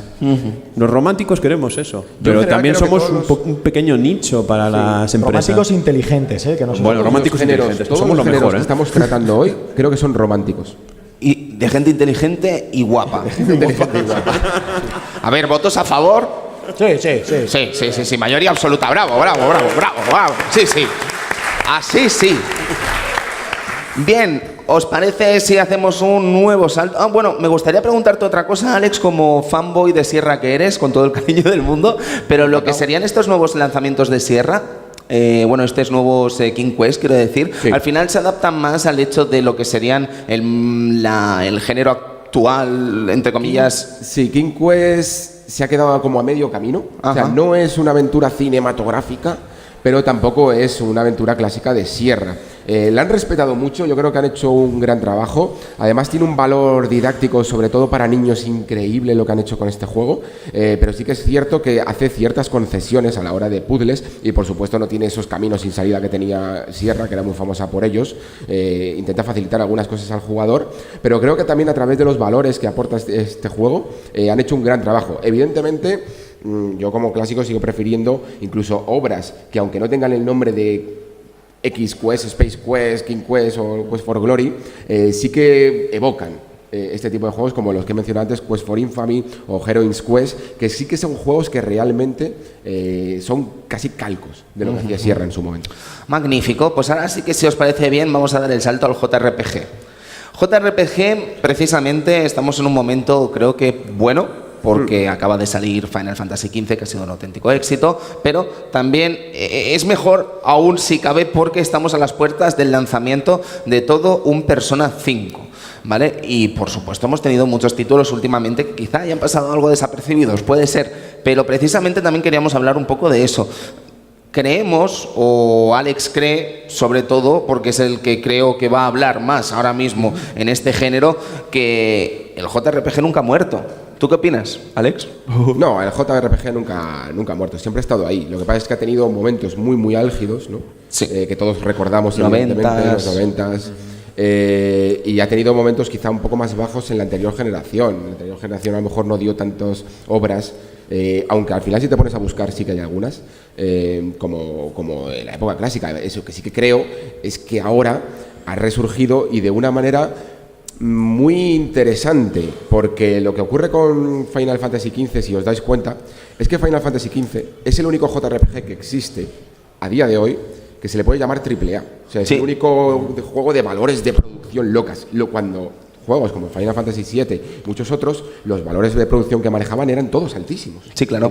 Tenían mucho presupuesto estos juegos. Claro, eran muy importantes para los catálogos de las consolas. Ahora solo tenemos uno. Y si ese juego, que es lo que hablábamos antes, hubiera fracasado, no tendríamos ninguno. Es muy loco, ¿eh? Es muy loco. Es muy loco. Pero fíjate, aquí yo voy a decir una cosa, porque igual que hace unos años parecía imposible que el rol occidental pudiera competir con el JRPG, y sin embargo, ahora las grandes producciones y todo lo que está triunfando y donde de verdad se mete pasta, es los juegos de rol occidental, o sea, un The Witcher, un Skyrim, todo esto, que el rol japonés ha decidido pasar ya y no intentarlo más, porque vamos a ser sinceros, ya no hacen superproducciones porque han perdido hasta la camisa en muchas de ellas y han decidido que ya hasta aquí hemos llegado y punto. ¿Tú crees que está tan así la cosa, Rafa? Quiero decir, ¿tú crees? Creo que lo hablábamos en la última vez que comentamos el programa y tal, pero aunque juegos como The Elder Scrolls o Fallout, por supuesto, han sido jugados toda la vida por la comunidad de PC y tal, Sí. no sé si me equivocaría al decir que la gran bonanza, que es mi palabra de 2017, como podéis ver, la gran bonanza del género del rol europeo o occidental, mejor dicho, llega cuando estos juegos aterrizan en consolas. Quiero decir, el lanzamiento de Morrowind en Xbox One creo que marca ese inicio. Pero cuando tenemos The Elder Scrolls 4 Oblivion en Xbox 360 primero y en PlayStation 3 después, es cuando se hacen famosos juegos como Fallout posteriormente, de Skyrim después, Fallout 4, The Witcher 3, en fin. Y fíjate, y desplaza, o sea, llego a consola y desplazo a mi competencia, que es el JRPG, porque de aquella época yo también recuerdo el Star Wars, el KOTOR, ¿vale? Matamoror. ¿El qué? KOTOR Matamoror. KOTOR Matamoror. Sí, macho. Chachán. Ahora eso luego lo editáis con algún sonido. Y además, bueno, luego ya vino todo lo que vino Mass Effect, ¿no? De BioWare, que fue su Star Wars personal y particular. Y sin embargo, lo que hace es, cuando entra en consolas el rol occidental, desplazas completamente a tu competencia principal, que es el JRPG, como he dicho antes, para coger tú el sitio que ellos no había y poco a poco ir metiéndoles más presupuesto. Y el JRPG llega un momento en el que no sabe qué hacer, porque no sabe si occidentalizarse, gran error, porque estás perdiendo tu identidad, o me sigo yendo a lo que es japonés, que no tengo tampoco la seguridad ni la claridad de que esto vaya a gustar. Entonces ahí pasa una serie de circunstancias, entre medias también es verdad que las compañías japonesas no es que estén pasando su mejor momento. Ajá, eso también sería otro debate. Ostras, venga, más melones. Pero bueno, que lo que quiero decir es que el hueco que tenían los JRPG lo ha cogido el rol occidental, sí, y ya no lo suelta. ¿Tú estás de acuerdo, Pas? A ver, sí que es cierto lo que decías de que las consolas han podido ayudar al RPG occidental, pero creo que también fue una tendencia que fue cambiando de la propia narrativa japonesa y la estética japonesa, que a mucha gente es así, es que no le entra. O sea, no le gusta la estética anime, no le gustan las historias japonesas y a lo mejor prefieren algo un poco más, entre comillas, maduro, de juegos como The Witcher, por ejemplo, o Dragon Age en ejemplos actuales, ¿no? Cristian, ¿quién tiene razón? La verdad. La verdad, siempre la verdad. En parte sí, los dos. Pero pasa que yo quería destacar una cosa. Igual que el JRPG también ha ido cambiando y modificándose a gustos occidentales, parece ser que el RPG occidental también ha mutado. Fallout 3 no tiene nada que ver con Fallout 2. Los juegos de Bethesda son de rol, pero son en primera persona y te permiten hacer muchas más, digamos, más maniobras por ejemplo, tienen puedes hacer más ataques mano a mano, no es el típico juego de rol de tablero o el típico juego de rol de estrategia y de que tienes que pensarlo muy bien todo lo que tienes que hacer. Es como una adaptación a las videoconsolas, tal y como ha dicho Rafa, pero que se ha tenido que transmutar para gustar también. Bueno, pues podríamos seguir, por ejemplo, con una afirmación que hemos hecho precisamente hace un rato, y es que a lo mejor pedimos cosas que ya tenemos, ¿no, Alex? Sí, bueno, ahora mismo no me acuerdo muy bien el contexto en el que decíamos esta frase. Franquicias como Atelier, franquicias como los Trails of Cold Steel. Ah, es cierto, mira. ¿Sabes? Quiero decir que son juegos que por algún extraño motivo pasan inadvertidos, pero críticos como tú, en tu caso, acabas sacando o sea, valorándolo muy bien y demostrando que hay un lugar para el que pueda acudir el usuario, el amante del JRPG, al que quizá nunca se había planteado ir. Planteemos los combates por turnos, ¿no? Que se dice mucho de que ya no existen los combates por turnos, que se están perdiendo los combates por turnos. Hay millones de juegos actuales que usan JRPGs que usan combates por turnos. Estamos hablando de juegos como Tokyo Mirage Sessions, como Trails of Cold Steel. Hay un montón de franquicias que no tiene por qué ser Final Fantasy y que tienen combates por turnos. Creo además que antes hablábamos un poco de que Final Fantasy XV es como el único JRPG que ha sobrevivido de gran presupuesto, pero creo que esto en el fondo también es algo bueno, porque aunque tengamos juegos como Persona 4, que ha supuesto una revolución dentro del mundo de JRPG, la saga Persona en general, tú la ves y el estilo visual no demanda mucho para la consola que lo mueve, ¿no? O sea, son monigotes muy pequeños, pero eso ayuda a que al bajar los presupuestos de estos juegos podamos tenerlos, puedan ser más originales, incluso más valientes, ¿no? Y creo que eso es lo que ha salvado el JRPG en la actualidad, que son desarrollos, como son un poco más baratos, más valientes, les cuesta menos recuperar la inversión y poder atreverse más en sus conceptos que proponen, ¿no? ¿Alguna cosa para cerrar, amigo Rafa? No para cerrar, pero bueno, sí para ir cerrando, pero también para añadir que si os fijáis o si recordáis, aunque el JRPG al final se introdujo vamos a hablar de España, pero yo imagino que fue todo Occidente, esos juegos, ¿vale? Final Fantasy, todo lo que salía, realmente salía para el público y el mercado japonés. Que es fácil decir, bueno, pero es que ahora a la gente occidental no le gusta la ambientación japonesa y las locuras que se les ocurren a ellos. Pero casi nunca yo creo ni Square Enix cuando hacía los videojuegos ni pensaba en que el juego gustase o no gustase en Occidente, pensaba que gustase en Oriente y ya está. También es verdad que los presupuestos ahora obligan a que el lanzamiento sea global. No puedo sacar un juego que solamente se me quede en un mercado muy concreto porque si no, no voy a poder recuperar la inversión, salvo que haga un presupuesto que se ajuste y que se acorde. Entonces lo que yo me pregunto es a ver si es que también a los japoneses tampoco les está terminando de gustar el JRPG, porque sin embargo vemos que las franquicias occidentales sí que están, no con la misma fuerza, pero sí penetran poco a poco ahí en el público japonés. Es como, no sé, si en España no nos gustase el jamón, fuese todo una tapadera. ¿Sabes? Quiero decir, todos comemos jamón como con asco, ¿no? En plan, por si nos está viendo un extranjero, ¿no? Y después llegamos allí y decimos, no, nos gusta. Yo creo que de verdad que hay una gran barrera entre el gusto japonés y el gusto occidental, porque Final Fantasy XV es un juego que evidentemente busca el atractivo occidental. Sí. Parece un road trip por Estados Unidos. Sí. Es lo más anti-japonés. Y de hecho, vamos, no sé ahora mismo cómo habrá funcionado en Japón, supongo que bien, pero tampoco creo que haya sido ¡bam! No, el estreno en Japón, recuerdo que por noticias y tal de las Media Create de cada semana de Famitsu, aunque en realidad son de Gematsu, sé que el lanzamiento fue positivo, pero tampoco tanto como se podía esperar de otros Final Fantasies. ¿Qué es lo que pasa? Que tampoco se estaba teniendo en cuenta las ventas digitales a la hora de saber lo que se estaba vendiendo. Lo que quiero decir sobre todo es que, sin embargo, solo por aportarte el dato. Sí. Juegos de nicho, que aquí decimos que son bizarradas japonesas, sin embargo allí son muy muy atractivas, y por eso creo que hay una gran barrera entre el gusto occidental, el gusto oriental, y creo que puede ser una de las razones por las que este género, que era de los más importantes en la época de Play 1 o de 16 bits, por ejemplo, se ha ido perdiendo a lo largo, porque creo que mucho de ese público que sí que disfrutó en su momento de esto, pero ahora ha ido atendiendo más a un gusto quizá más occidental. No sé si el análisis es el correcto, no sé si vosotros pensáis parecido o cuáles son las razones, que al final son las que tenemos que analizar, de por qué este género ha decaído, ¿no? En ese sentido. Curioso, como poco. Chicos, estamos encarando lo que serían los últimos minutos de este programa del Club Vintage y los vamos a hacer pues con las plataformas 3D, por ejemplo.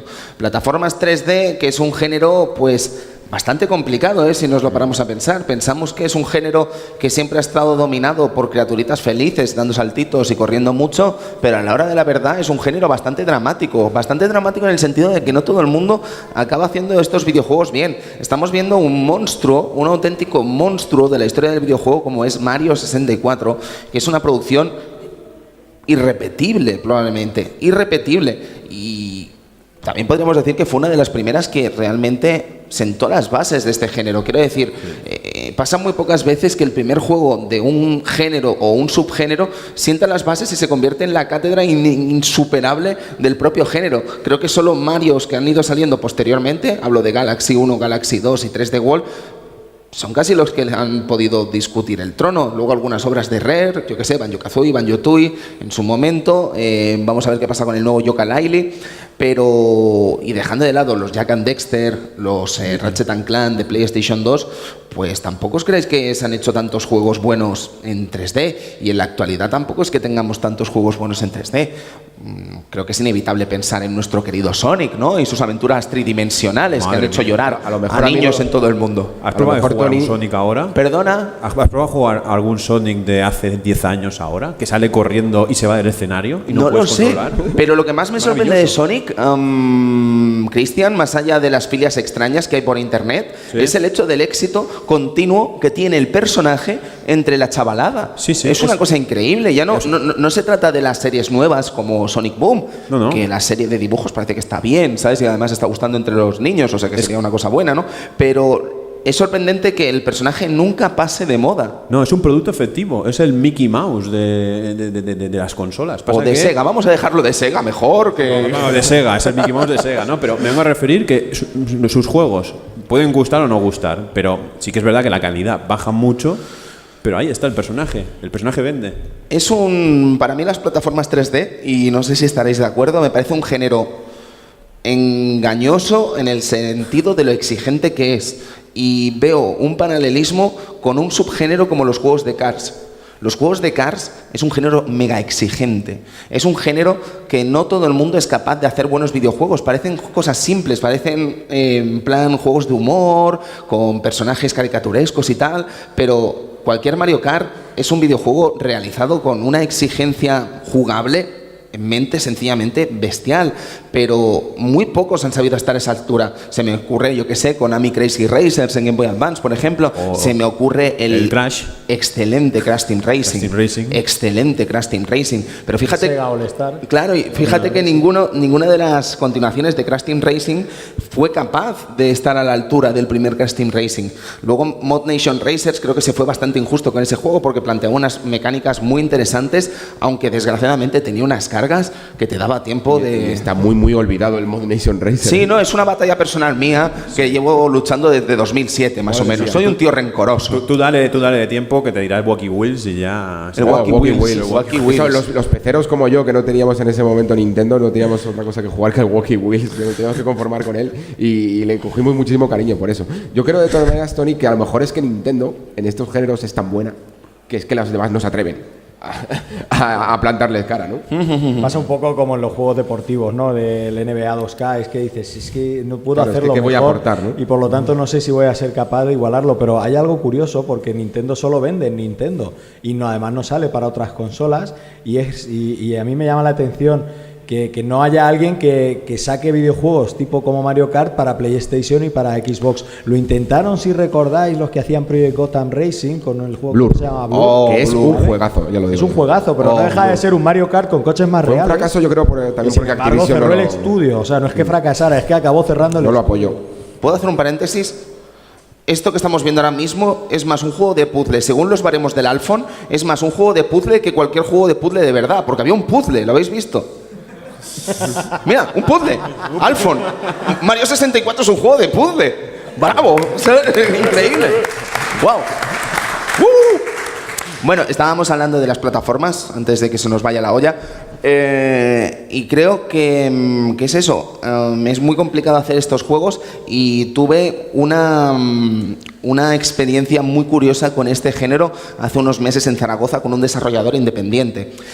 Estaban desarrollando este programador un videojuego él solo, un videojuego de plataformas que él explicaba o calificaba como un videojuego de plataformas retro en 3D, ¿vale? Nos ponía los mandos de un gato que estaba en el espacio que tenía que coger una serie de objetos esparcidos por un nivel, ¿vale? Y los gráficos, pues, corrían prácticamente, yo qué sé, en un Nokia 3330 lo puedes meter y eso lo habría corrido, ¿vale? O sea, eran unos gráficos poligonales, pero muy, muy básicos, intentando hacer eso, ¿no? Un efecto retro de alguna manera. La sensación que me dio es que si bien los gráficos 2D han vuelto o se han estabilizado actualmente en la industria del videojuego como algo posible, algo que gusta y algo que retrotrae a algo interesante, creo que esa situación no se va a votar jamás con los gráficos poligonales antiguos. Creo que esos han pasado de largo y se ven tan feos actualmente, se ven tan desfasados actualmente, que es muy difícil hacer algo que te retrotraiga positivamente al pasado. No sé si me explico por dónde quiero ir. Yo creo además, Tony, que en el caso de las plataformas 3D teníamos que esperar todavía un poco para ver un poco resurgir el género, porque al igual que antes, por ejemplo, yo decía en los shoot'em-ups que ahora estamos viendo un resurgir con el género, porque es relativamente fácil de hacer un shoot'em-up. Con las plataformas 3D no es tan fácil. Son juegos que para un desarrollo indie sería como un poco caro, ¿no? Aquí tenemos, por ejemplo, Yooka-Laylee, que es un juego que necesita de mucho presupuesto para que salga con calidad. Cuando estos tipos de gráficos sean un poco más sencillos de hacer dentro de unos años, yo creo que vamos a ver resurgir este género de nuevo. Bueno, es una apuesta de cara al futuro. Estamos viendo ahora mismo en la pantalla de atrás una producción increíble. Maravillosa. Bubsy 3D, probablemente qué duro. El culmen del videojuego mierder en PlayStation 1. O sea, es increíble cómo nos gusta ver este tipo de accidentes, ¿sabes? Quiero decir... Se disfrutan, ¿eh? Voy a copiar una referencia de nuestro buen amigo Dayo. Es como ver un choque de trenes. Quiero decir, a nadie le gusta ver un choque de trenes. Bueno, vamos a pensar que es un choque de trenes que no hay gente dentro, ¿vale? Pues a lo mejor sí que pagaría 5 euros por ver un choque de trenes. O 30, como podía valer este juego, ¿no? Que podría valer 50 euros. 50 euros por ver un choque de trenes así. Madre mía, qué choque de trenes, Cristian. No se ha visto otra cosa igual. Y precisamente donde venía tampoco era muy bueno, ¿eh? Porque el Bubsy normal... Ostras. Que yo ahí vamos a decirlo ya. El Bubsy creo que es un juego muy sobrevalorado. A mí me las versiones en 2D. Es el Suicide Squad de las plataformas, tío. ¿En Bubsy había maletines? Yo creo que sí. Sí, sí. A mí, en mi infancia me timaron, ¿eh? Me compré un Bubsy. Totalmente. Me compré un Bubsy y dije, Es que pero no ¿qué sé, he hecho con mi vida? Peor fue lo mío. Yo compré un Echo de Dolphin, Cristian. Un eco de Dolphin. Pero si es que eso era injugable, eso te quedabas dormido. ¿Sabes que ponen delfín en las latas de atún a veces, tío? Y que has comido delfín. ¿Me he comido a Flipper? Puede ser. Yo soy muy atunaco. Es increíble, qué mundo este, por favor.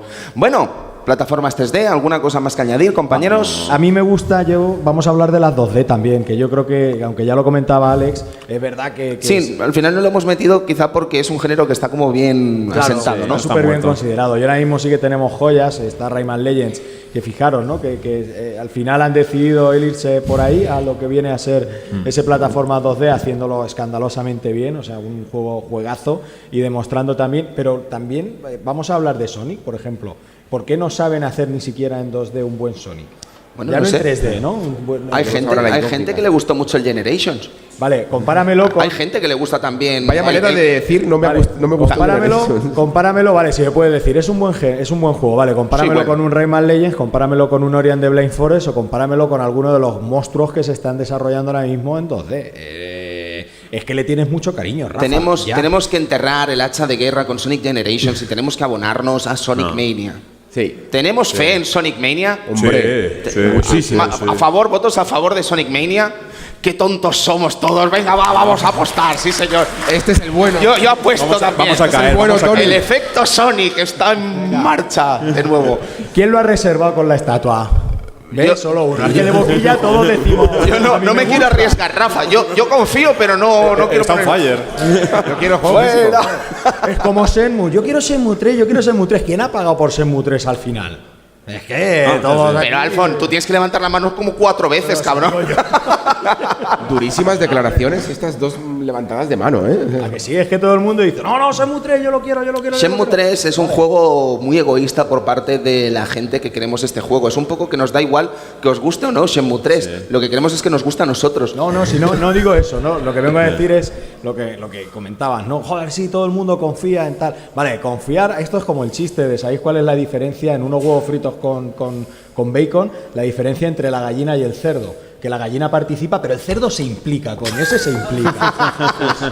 Aquí pasa lo mismo, en Shenmue 3 hay que implicarse. Bueno, yo me he implicado y el Alfon se ha implicado y por aquí también se han implicado. Bien implicado, y el Pues si resto no te de has las- implicado, a lo mejor el problema es tuyo, no te de jodas. las 10.000 personas que nos están viendo ahora mismo no se implica a nadie más. Pues seguramente están levantando la mano ahí los 10.000, ¿eh? Y te están dejando mal, que eres No, un que no, que listo. estamos viéndolo.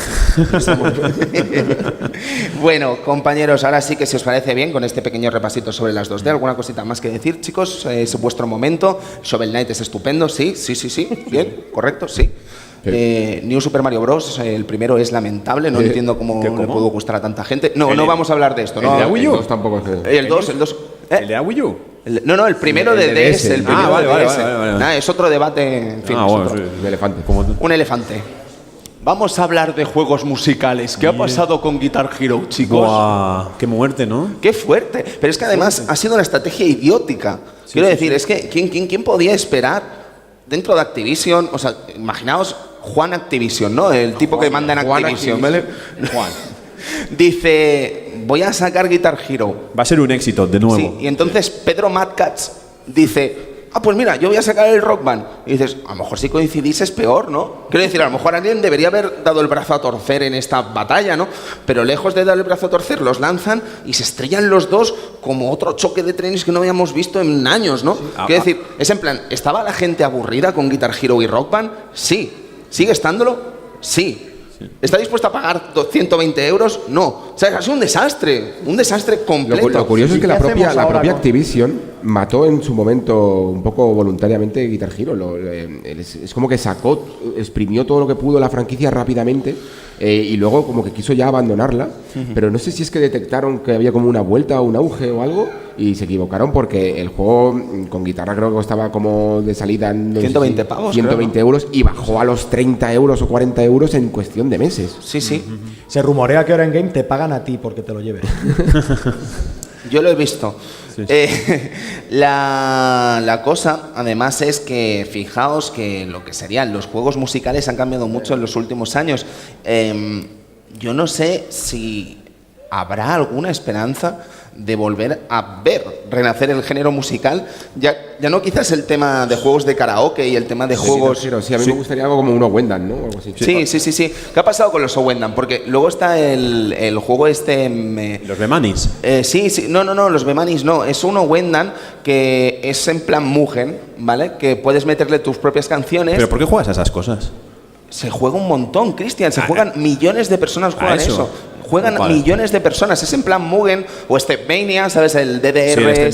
Sí, el Stepmania pirata que te salen Osu, 500 se llama flechas. Osu se llama. Pues El Osu este es jugado por millones y millones de jugadores. Sí. Es una cosa increíble. Quiero decir, ¿verdaderamente no es rentable resucitar la franquicia Wendan o Elite Beat El Agents? único producto hoy en día de musical que merece la pena es el Paraíso del Ritmo. ¿Dónde te conocí? Señor. Que quisiera comentar que en los juegos de música ahora hay una variante que serán los de los ídolos Hatsune Miku. Ostras, bueno. menudo elefante también. Madre mía. pero Eso es que un mundo, género eso es un mundo. que a mí personalmente, Hostia. yo estoy viendo que gusta a mucha gente. O sea, Sí. yo creo que ahora mismo... De hecho, No sé acaban de salir en Europa 2 nuevos juegos de Hatsune Miku. Sí. No sé si, de hecho, los Project Diva sí que son 2 versiones, pero no sé si de hecho son los 2 primeros juegos de Hatsune Miku que se estrenan en Occidente. No sé si me podréis corregir, pero creo que sí que son los primeros. Pero quiero decir que no está es una variante, no es propiamente dichamente un juego de música con instrumentos, pero es de esto de darle a botones Sí, diferentes con sí. comandos. Sí. Yo creo que es una variante. No es como el Rock Band o como el Guitar Hero, que tenías que tocar el instrumento. Pero también es darle a los botones en el ritmo. Sí, son rítmicos. pero eso es distinto. Es distinto porque no lo haces con el instrumento, pero es enfocado, ya que tú no interpretas a un personaje, sino que Estás bailando. Es a una idol a la que tú pues, le haces bailar, básicamente, y le haces cantar. Pero bueno, al final, incluso Hatsune Miku no es una cosa a tomarse a broma, porque es que Hatsune Miku estamos hablando de un personaje virtual del que se están haciendo conciertos en Japón, holográficos con ella. Quiero decir, es un fenómeno al que somos ajenos quizás. Tony, en Japón y fuera de Japón, ¿eh? ¿El qué, perdón? En Japón y fuera de Japón. Sí, pero... Porque ha salido de Japón esto. Ya, pero bueno, que tampoco tiene el éxito que tiene en Japón, por supuesto. Te estoy diciendo el concierto. Sí. Porque ya es bizarrada, ya. Hombre, bizarrada, no sé, a ti te gustan muchas cosas extrañas también que no vamos a entrar a debatir ahora, Vale, Cristian. Lo siento, vale. Sí. No me meto. Pues es un punto interesante. Ay, perdón. Y los Jazz Dance los metemos también como juego musical. Esos sí son un éxito de público. Es lo que es que se pueden imaginar lo que cuando hablaba de juegos de karaoke y tal, me refería también a los Jazz Dance. Los Jazz Dance son una franquicia de mucho éxito, ¿vale? Y de hecho, el Jazz Dance de Wii, según Hobby Consolas, es el que está vendiendo más en España de todos los Jazz Dance, ¿vale? Es muy curioso que el Jazz Dance Increíble. de Wii, no el de Wii U, el de Wii está vendiendo muchísimas unidades. Es prácticamente la única empresa que está sacando todavía Jazz Dance en juegos de Wii. Es para ir a una tienda de videojuegos y esperar a ver a alguien comprarle y entrevistarle. Y decirle, ¿por qué? ¿Por qué? ¿Por qué? Bueno, ¿por qué haces? ¿Y por qué el de Wii? ¿Pero dónde vas? ¿Pero de dónde vienes tú? Caballero, muchas gracias de nuevo y espero que en la próximo Retroalba tengamos tantas apariciones como en este. Muchísimas gracias.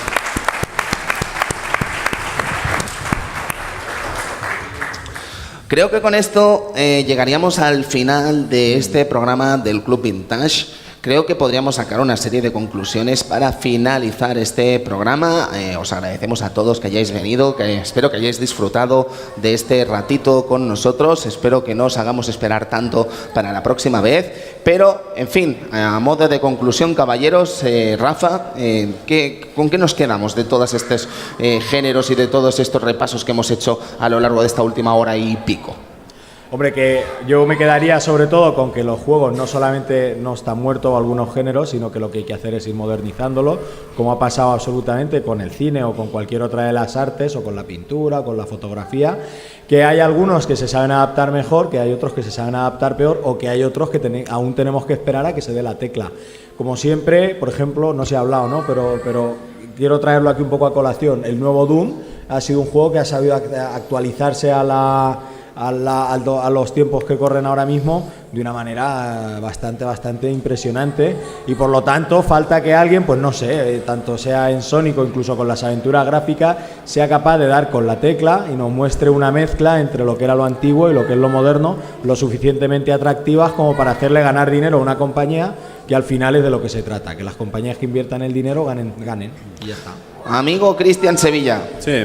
Pues yo creo que yo estoy ya con mi rollo en mi cabeza de que creo que la culpa de que todos estos géneros acaben muriéndose pues es por culpa de nuestro egoísmo. Dilo mejor, es culpa vuestra. Es culpa vuestra, mía no es. Yo sigo jugando a estos juegos nichos, o sea... No, en verdad no. No, pero... pero es una reflexión, Cristian. Somos cada vez más egoístas. Y además te voy a decir otra cosa, perdón que te corte, creo que somos muy poco autocríticos. O sea, muchas veces creo que somos muy poco autocríticos los jugadores con nosotros mismos, con las cosas que de alguna forma provocamos nosotros mismos. ¿Sabes? Sí. Yo qué sé, por ejemplo, nos quejamos mucho de los DLCs. ¿Sí? Quizás si no se comprasen tantos DLCs no estaríamos ahora mismo en esta situación, ¿no? Quiero decir, ¿quién es el que está comprándolos, no? Pero estamos dando demasiada importancia a los comentarios que se hacen desde internet y tal, y realmente... Totalmente. ¿Sabes? No sé, son cosas, ¿no? Que Cárdenas se volvería loco. Cada día es eso, cada día somos más egoístas. Tú cuando eras pequeño jugabas a la Super o a la PlayStation, ¿eras tan egoísta como ahora? ¿Pedías tanto? ¿Exigías tanto a una empresa o a un juego como ahora? No lo sé, creo que es una pregunta muy difícil. Creo que no, yo diría que no, pero también puede ser cosa de la edad, cosa de que ahora me dedique profesionalmente a esto, ¿sabes? Pueden ser muchas cosas, pero si te tengo que dar una respuesta yo te diría que no. que no, pero no lo sé. Tú que, Pascual, que te veo aquí reflexionando. Me gustaría remarcar dos cosas. La primera sobre la palabra muertos, lo de querer matar las cosas, es que eso, que no matemos las cosas antes de tiempo, que no tengamos esa presura a la hora de querer matar consolas, géneros, porque, por ejemplo, una de las cosas, de las injusticias, a mí esto es algo personal, que repito mucho porque soy muy pesado, es que, por ejemplo, se dice que una consola como PS Vita está muerta. Y me parece muy injusto porque creo que es una consola muy, muy infravalorada y que mucha gente se va a arrepentir de haber dicho que estaba muerta dentro de unos cuantos años. Y es una pena que al final de tanto de repetir que está muerta, mucha gente se lo crea, ¿no?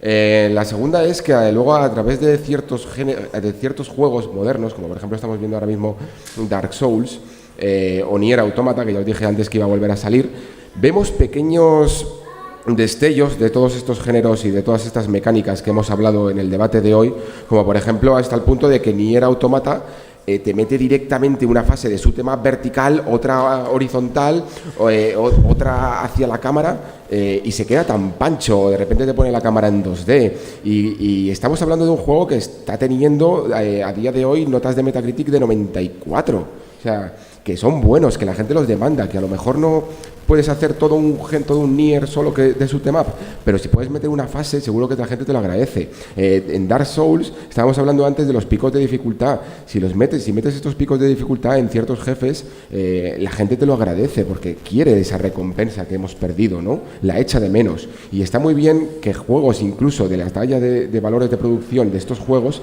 metan estas mecánicas, porque significa que los desarrolladores no han olvidado estos géneros, así que no lo hagamos tampoco nosotros. ¡Oh, qué bien! Madre mía, ostras puta, bien, joder.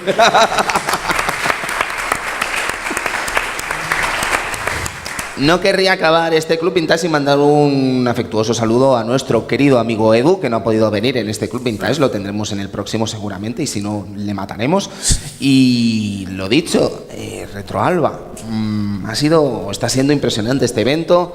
Esperamos no solo que Rafa se pueda beber una caña gratis el año que viene, sino que además estemos por aquí el año próximo, en 2018. Una, no, 5, que soy 5, ¿eh? Ah, sois 5 catalanes, cañas. pero son 5 cañas. Oma, vale, perdón. Y eso, y espero que estemos por aquí, y espero que con este programa de hoy del Club Vintage, primero, que lo hayáis disfrutado. Segundo, agradecer a todos los amigos que habéis estado hoy por aquí. Muchísimas gracias por vuestra visita. Y tercero, que si conseguimos engañar o animar, mejor dicho, a alguien para que se pase por Retroalba, conozca Albacete, conozca Castilla-La Mancha y ya de paso conozcan la pasión con la que se viven aquí los videojuegos clásicos, pues ya podremos decir que este programa habrá valido la pena. Muchas gracias a todos, disfrutad de los videojuegos y nos vemos por aquí prontito, espero, en el Club Vintage. Muchas gracias. Muchas gracias.